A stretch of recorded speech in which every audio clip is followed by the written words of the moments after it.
I am in first place, yes, I am in first place. Ho Cake Revenge Tour is coming for you. I shit on Gildan, top score of the week. Trown, why won't you trade me for TJ Hawkinson? Enormous penis, he pushed through a squeaker despite not having any startable RBs.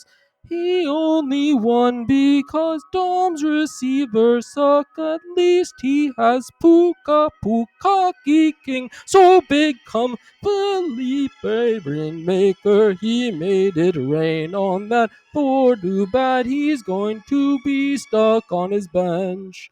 He trade raped Zach and then kicked his half-cooked ass. I would be worried for Zach. Ants are approaching, but luckily for him, there's Tron and Joke.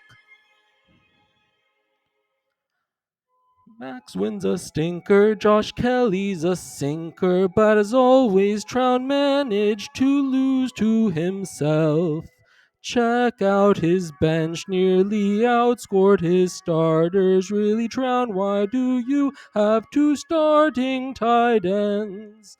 Just congrats, you're 2-0, but I think we all know you got the L before Chubb busted his knee. Jock, now you're down both stars. This team ain't going to Mars, and you are really just fucked generally.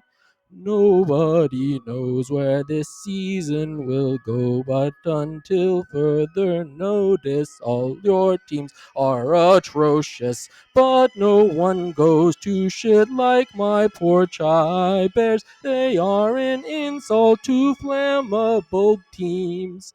Look like their DC's a pedo, and somehow that's the worst thing to happen to them this week. Not even, oh yeah, their left tackle's down for the season. Rage House Fantasy Football 2023 Week 2. Let's go. That's right, guys. It's time to talk Week 2 Fantasy Football 2023. I'm your guy, Condor. League leader, number one, numero uno, comish, all that good stuff.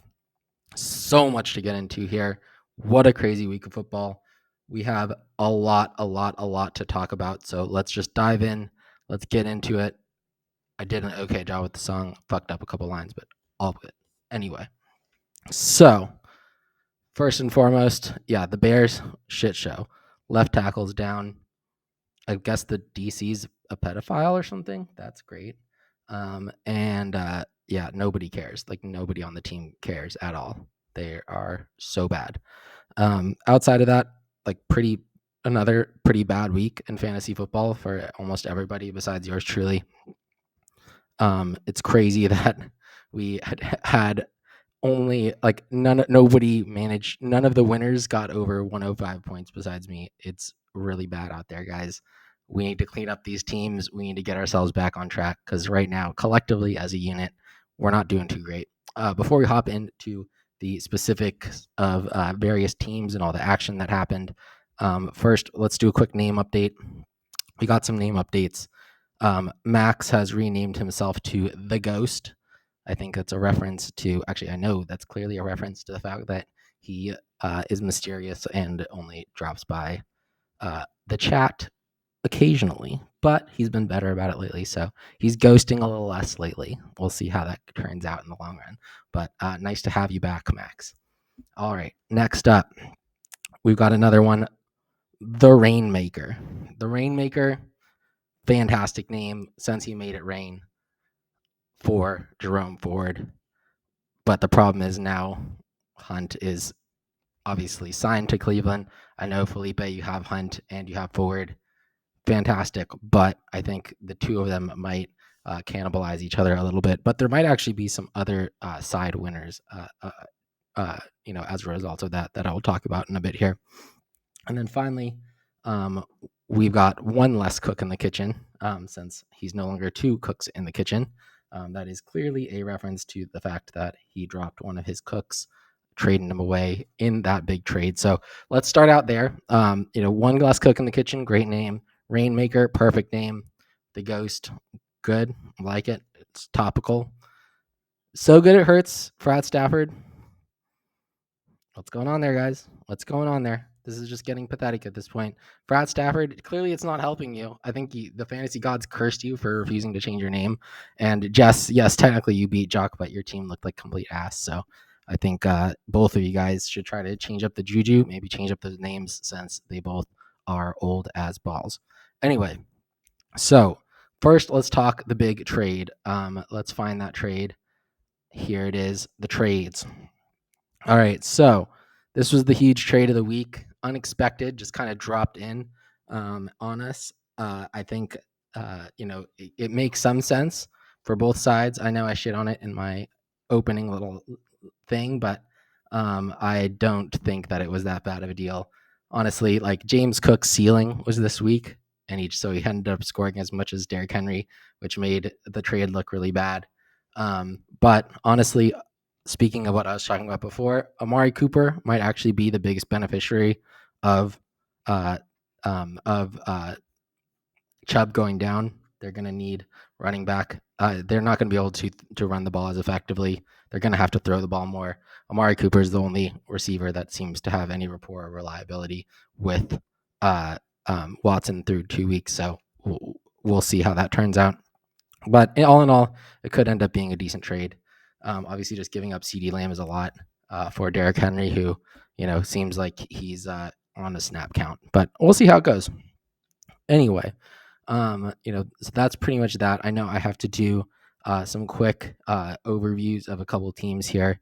I think I definitely owe Zach a team review, and I think I owe Dom a team review as well, and I'll review Jock's really quickly as well. And then I want to talk a little bit about running backs and wide receivers, and then we're out of here. So here we go. All right. So after the big trade, this is what your team's looking like, Zach. I think it's a roster that is not looking good, obviously, through 2 weeks. You're 0-2, last place in the league. That's not a great start out of the gate. That being said, there's some things to like here. Obviously, you went out, you swung big, you went and got your Cousins. I think you overpaid for him, but I understand you really wanted a QB that you felt like you could trust. So, I mean, no hate there. Understood. Move makes sense. I think that you're going to be fine at QB for a little bit at least until Cousins, unless Cousins has to play prime time. But again, he didn't do that bad in prime time last week. Ended up with 28 points despite being prime time. So who knows? Jamar, obviously off to a horrible start, not taking, leaving Christian McCaffrey to me. I think we've already been through that aggressively. Jordan Addison, I like him, but I don't think he's going to quite get enough targets to really be like a week out starter. Josh Reynolds is like a desperation play loner. These wide receivers definitely need some work. I know that, you have Jalen Waddle right here, and you're hoping that Kendrick Bourne turns into something. We'll see. But yeah, right now you've got like a lot of really bad running backs, and Derrick Henry, and then you've got three reliably startable wide receivers, including Jalen Waddle. I know Waddle's been off to a rough start. Jamar Chase has been off to a rough start. Amari Cooper has been off to a tough start, even though you only had him for 1 week. But I think these guys will all end up performing season long. I'm not so worried about your wide receivers, and your running backs are bad, but I think you're going to be a bottom 5 team, but I don't think you're in a terrible shape right now, or at least as bad as it looks through 2 weeks. All right. Now let's head over to Frat Stafford. Jock, your team here is a nightmare. It's the definition of a nightmare. You were going into this week with terrible wide receivers and great running backs, and now you're down to one running back that's decent. And that's Brian Robinson, who you've been having sit on your bench for some reason. I apologize. For some reason, Jock, you are claiming that I told you to take Drake London. Please provide those receipts. I don't remember saying that, but I believe you. I told you to bench Drake London. Sorry. He ended up blowing up. That's great. let's see if he can actually string together some good weeks before you're really comfortable putting him back in that starting role. Obviously, Jacoby Myers had a great week 1, but we'll see how long it takes him to come back and what he looks like when he comes back. And then D Hop, not a week in week out reliable starter. I don't think. Maybe a high upside wide receiver 3. T Higgins should not be your wide receiver 1. That's not good news, good sign. And Darnell Mooney is just fully droppable. Like, have you been paying attention to what's happening in Chicago? Just drop his ass, find something else. You got to make something happen here. Cortland Sutton ain't the answer. You really need some wide receiver help. So you got to make some moves. You got to try to do something. You might have to trade Saquon right now at a discount and get what you can for him, because you need to do something to help out this team, or you are going to be in last place for quite a while here. Or like in the bottom of the league. I don't see you winning any games anytime soon, sir. I know Nick Chubb, tragic, but you don't want to be doing ants. So time to make some moves with this roster. You can't just start Kyle Pitts and like hope he's like eventually going to get targets or points. He's not. I think it's pretty clear at this point. All right. And last but not least, I've done Jock, I've done Zach, and now I need to do Dominic. Dominic, my man. Let's look at this team. So Tua, I think, is startable for the foreseeable future. He looks great. I would be definitely I would be rostering a backup quarterback. That's what I'll say. I would try to either go out and grab one, trade one for like Rashid Shaheed or something like that, or Deontay Johnson. Do something to sort of have a backup plan, because Tua could go down any week and then you're fucked. Obviously, Puka is the star. He looks fantastic. Obviously, he's a volume guy, though, and that's where I get a little bit nervous about him. Not in general, like I love him as a talent. I'm a little bit nervous about him in non-PPR formats in our standard league, because he's a volume guy.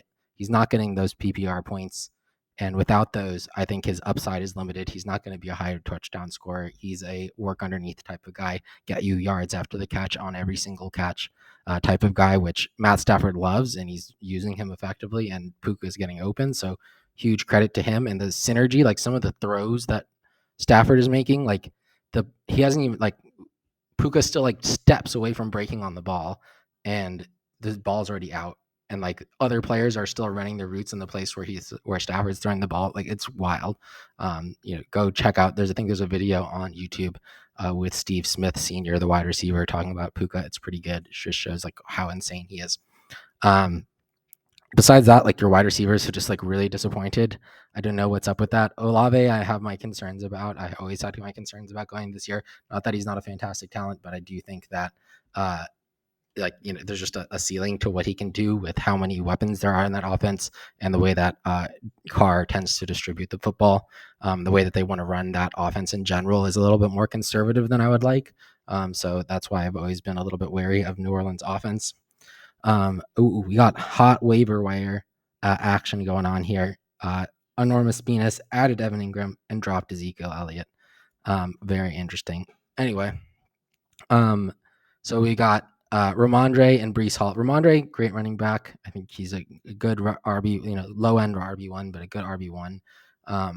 AJ Brown will get better. I'm not so worried about him. Olave, like I said, I have my concerns about. Breece Hall is basically droppable. Like, you need running back help. I think you know that. You've been trying to make some moves. We'll see how that plays out. Obviously, you need a big bounce back here from Travis Kelce in order to make this roster work. But I do think it could be a outside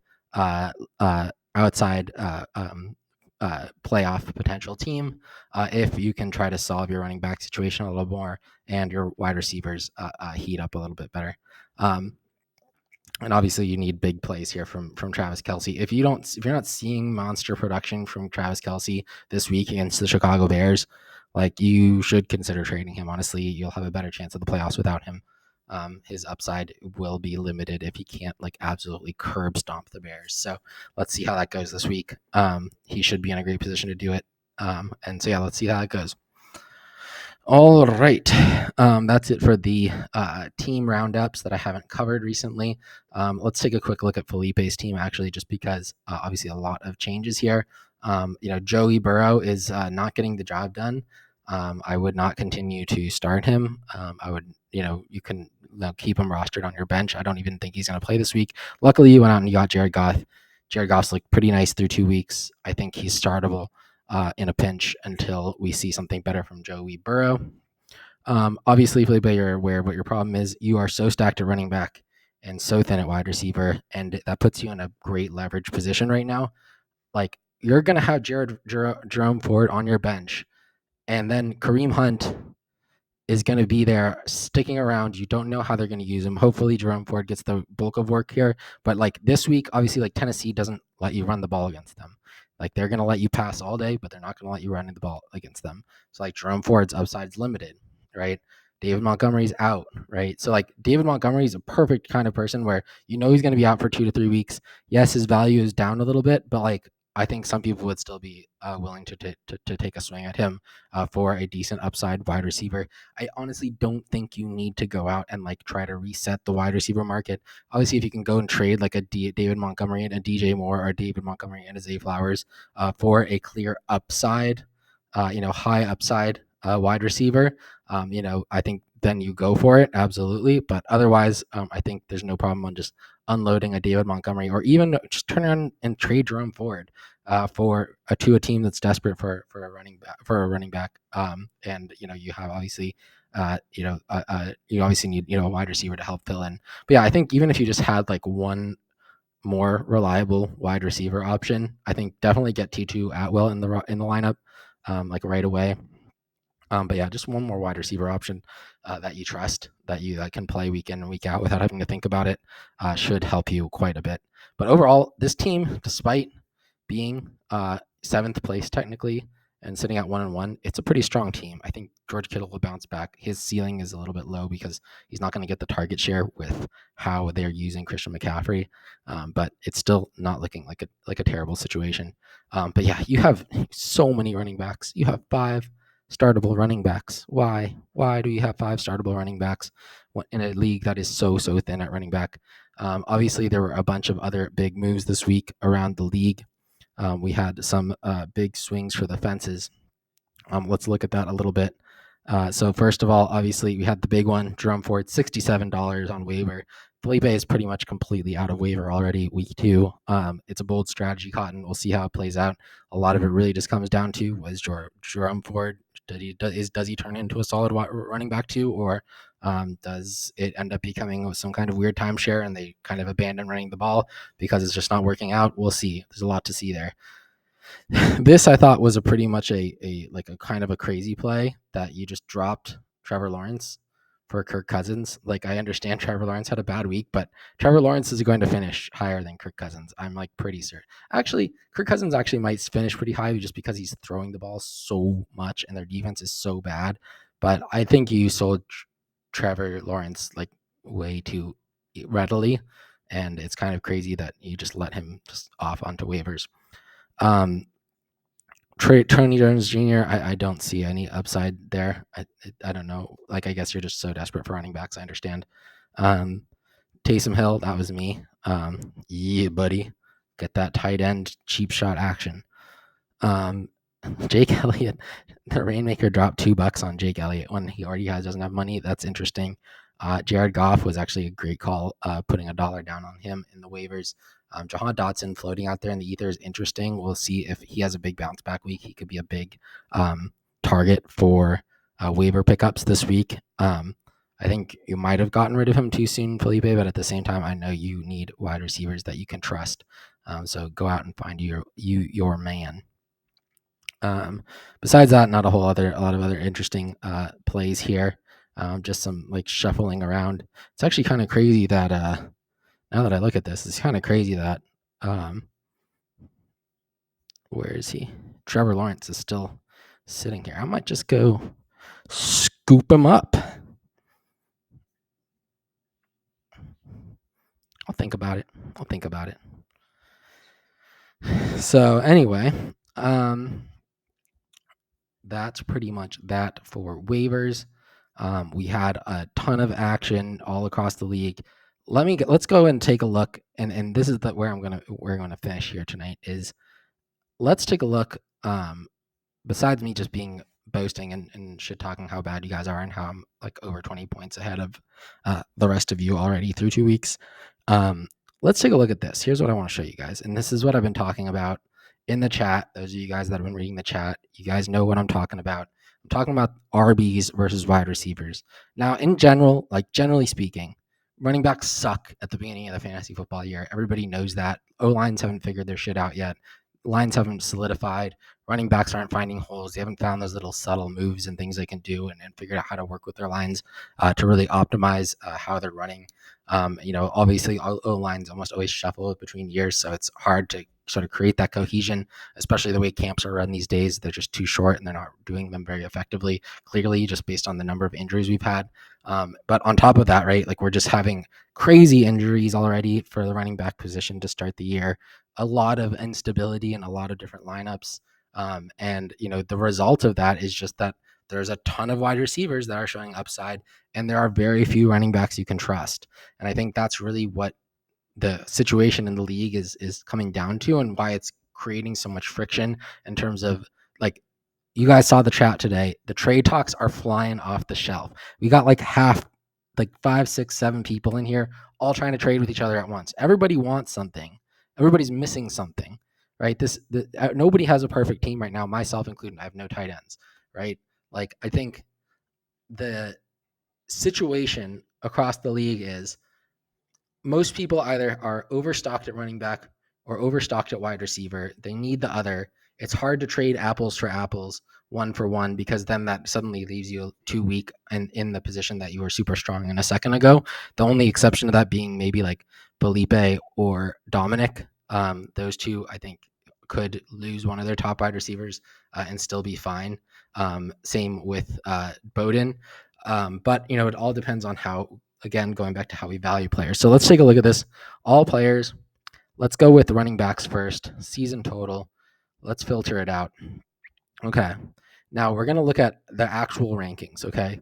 Let's check this out. So we've got, this is 25. Yeah, 25 per thing here, right? If we go down to the 25th best running back, right? Joe Mixon, he scored 16 points, right? So you have 25. There's 20. There's 10 of us. So 20 starting running back positions, 30 if you include flex. Which, like, right now, wide receivers are very startable in flex. Later in the season, we'll see. But it is standard league scoring. So you can't trust your wide receivers week in, week out. That's just the name of the game. They're going to be boom and bust each week. Running back should be more stable. But anyway, through 2 weeks, right? Your 25th best running back has only scored 8 points per game, right? And if we go to the next 25 here, look at this, right? Like, the 30th best running back is Khalil Herbert right now, which, as you pointed out, Bowden, he's shit, and the Bears are shit. So, like, nobody is really trustable at running back, right? Even like guys like Roshan Johnson and Tony Jones Jr. and Zach Moss are rated are rated up in this top 30, right? And none of these guys are really reliable, right? Josh Jacobs is right now below the top 30. He's been shit. Obviously, I think that's more situational. I'm optimistic he'll bounce back. I'm optimistic people like Javonte and Gibbs will bounce back. There's some guys down here that have some upside still. I'm not saying like everybody in the top 25, that's it. That's all we got. But so far, there's not a lot of guys that are giving you like that level of confidence where you're like, ooh, okay, I feel good about this running back going forward. And then you go here. Let's go back to this top 25. And you look at it and you're like, wow. So only, let's see, going down to like, right here, right? We're talking the top 20 guys have scored an average of 10 points per game, and that's it. And then you look at who those 20 guys are, and you're like, wait a second, just outside that 20, number 21 is Nick Chubb, already gone for the season, right? You got Austin Eckler in here, who missed last week. That's one game performance, and then he missed a whole week, and he's still like in the top players. Same deal with Aaron Jones. He missed a whole week. He's still in the top like 10 almost. And then David Montgomery went down during the game, right? And he is almost in the top 10. And then you have Saquon Barkley, who's also out. And he's he's also in like the top 10 here, right? So like we've got a bunch of really top caliber players here, all down already, right? Look at this. This is 1, 2, 3, 4, Five of the top 25 running backs either have already missed time or are done for the season or are about to miss several weeks. So like just or running back. So like just look at how few there are that you can trust here. That's why running backs are coming at a premium. So if you can go out and get a guy with high upside, like a Josh Jacobs, like a not I don't know how I feel about Miles Sanders. I like Josh Jacobs. I like Jahmyr Gibbs. I like Javonte Williams. Some of these guys, they're going to do better. And I think that on top of the fact that they're going to bounce back and they're going to do better, even guys like, like Joe Mixon, Travis Etienne, like these guys are going to come at a premium because you just don't have very many running backs, right? And everybody needs running backs, right? You need like two guys that you really trust and a third guy that like you can have for flex and for filling in on bye weeks and stuff like that. And there just aren't enough running backs that you can trust out there in the league right now. So somebody's gonna have to make some moves. Somebody's gonna have to do something. And also, like, you look at a lot of these guys in the top, like Raheem Mostert. Like Raheem Mostert looks great right now, but I don't know how I feel about him 5-6 weeks from now when Jeff Wilson is back. Same with Tyler Algier. I don't know how to pronounce his name, but he's also in a situation where, yeah, he's had huge usage. He's looked great, but we all know that Bijan's just going to completely take over for him here very shortly. So I think he's on a short timeline. Raheem Mostert is on a. I think he'll still be fine, but he's going to he's already kind of hit his ceiling for the year, right? And then, there's a lot of question marks like Jerome Ford. What are we going to get out of him? James Conner. Are the Arizona offense going to still be able to move the ball? Josh Kelly. Okay, he had a great week one. What does he look like now going forward, especially when Eckler gets back? Or was week one just a fluke where, they had a game script where they were run, and it worked, and now they have to change things up? And especially going into a week 3 date with Minnesota where you think they're going to be throwing the ball a lot probably. We'll see how Joshua Kelly shapes out. But yeah, there's just not a lot of running backs. Meanwhile, let's go over to wide receiver. And like, obviously, don't even need to get into tight end situation. The tight end situation is heinous right now. But I mean, I'm just going to assume that like everybody's going to average like 3 or 4 points a game at tight end and just call it a day. If you get more than like 7 points with your tight end, like congratulations, you won the lottery of the week. Besides, like if you have one of the top three tight ends, and if you have one of those top 3 tight ends, please play them. Trown, please play them. I'm begging you, please. Anyway, so wide receivers. Now let's look at wide receivers, right? Wide receiver fan points. Obviously, Tyreek Hill had a crazy week, and he didn't even play very well the second week, right? And then we have all the way down here at number in the bottom of this first 25. You still have guys that are scoring over 20 points through the first 2 weeks, right? And then let's go to next 25. And you look, if you get down to that like 7-8 point a week average that we were at, you're looking all the way down here, basically like at this sort of like Mike Williams, DJ Moore, Barr. And I don't hate a lot of these guys in here, right? Like Amari Cooper, he's a good running back. I mean, he's a good wide receiver. He should have a good season, right? Drake London, we'll see. He's going to have some great weeks, some terrible weeks. He's going to be hard to trust, but he's going to have some great weeks. DJ Moore, same deal. Like he's got a low ceiling, but he's also got a pretty decent floor, just because there's no one else to throw to there in Chicago. And then, guys like Mike Williams, like they're going to have their big days. I think, all of those guys are like very playable wide receiver threes. And then you got, and then as you go up into here, right, you see like, guys like Olave, Ridley, Lockett, I think Metcalf, like these are big names still, and they're on the second sheet right now, right? And they played pretty decently. Like these guys didn't even play bad, right? So you're looking at like realistically, right? If we're looking at this, like there are about 40 or so wide receivers I would trust right now, maybe 35 to 45, depending on who you trust and who you don't in the league right now. But there aren't even 25 that you would trust. Like there aren't even 20 that you can really trust right now. And so when you compare that apples to apples and you look at the season and how running backs are going to get better over the season, but you don't know who, and just how many injuries there's been to running backs. Like look at the wide receiver situation. Obviously we have the whole thing with Cooper Kupp, but outside of that, like none of the top wide receivers have gone out for the season yet, right? They're all still here. So obviously, like that's one of the reasons why, especially in half point PPR and full point PPR, why wide receivers tend to get overdrafted in the early rounds because they're safer. They're much safer bets. Running backs are much riskier bets. They get injured more. You can't trust them to stay healthy the whole year. I get all of that. But now that we're in season form, now that we're here in the season, we're playing for keepers here. We're playing to stay out of the ant farm. This is what I'm talking about. If you've got a wide receiver that's overperforming, cough, cough, Bowden cough, get rid of him. Get a running back that you can throw into your lineup and trust, because your running back right now situation right now scares the hell out of me, sir. Let's go look at it really quick. Arnormus Spinas. Okay. Miles Sanders, he has not looked good at all. He has, like, based on usage, he's like the worst running back in the league. He's even worse than Alexander Madison based on usage. And then he just is not breaking any like runs. I think his longest run is like 7 yards or something, and he's gotten the ball like 40 times already. Pacheco, you cannot trust him. 3-headed backfield. You don't know. Hopefully, he gets more touches as the weeks go on, and it's a high scoring offense and everything. But you don't know, right? He's going to have a couple big weeks, but he's not somebody I would trust putting in my roster every week. He's like a perfect running back 3, right? So you got these two. Miles Sanders, I would maybe also call a running back 3 at this point. Damon Pierce, same. I would call him a running back 3. You can't trust him at all until you see something from him. And so far, we've seen nothing from him. And then Tyler Algieri, okay, for sure, he had a good week 1. Came back to earth in week 2, even though he still got a lot of carries. 16 attempts and still only got 48 yards. When you're sharing a backfield with Bijan Robinson, like, they're going to give the ball to Bijan more. You're in a bad spot there. So that's pretty much it for this week, guys. Thank you so much for tuning in. I'll see you guys next week. I'm not going to do something so aggressive for the intro every week, but I hope you guys enjoyed it. We'll see how things go from here. Lots of trade talk going on. I expect to see some trades flying this week.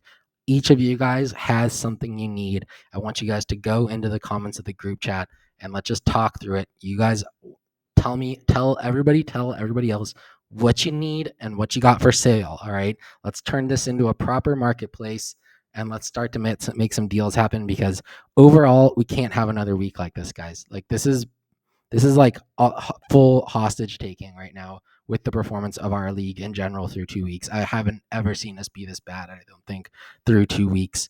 Like, we had 120, 120, 120. We had 3 120s pluses week 1. Oh no, 4. Sorry, I forgot about Dom. All right, we had 4 120 week pluses, 120 pluses week 1, which was bad, especially considering we had some 60s, but wasn't like the end of the world. Now in week 2, we had a single person who had over 105 points. Like, that's not good, guys. So we need to do something about this. We need to make some trades. We all have a bunch of points sitting on our benches, myself included. Let's get these players into the places where they can be actually useful and improve your teams. Because if you don't improve your teams, I'm going to walk away with this thing, because my team is fucking fire. That's it. Thanks, guys. Have a good one. Condor out.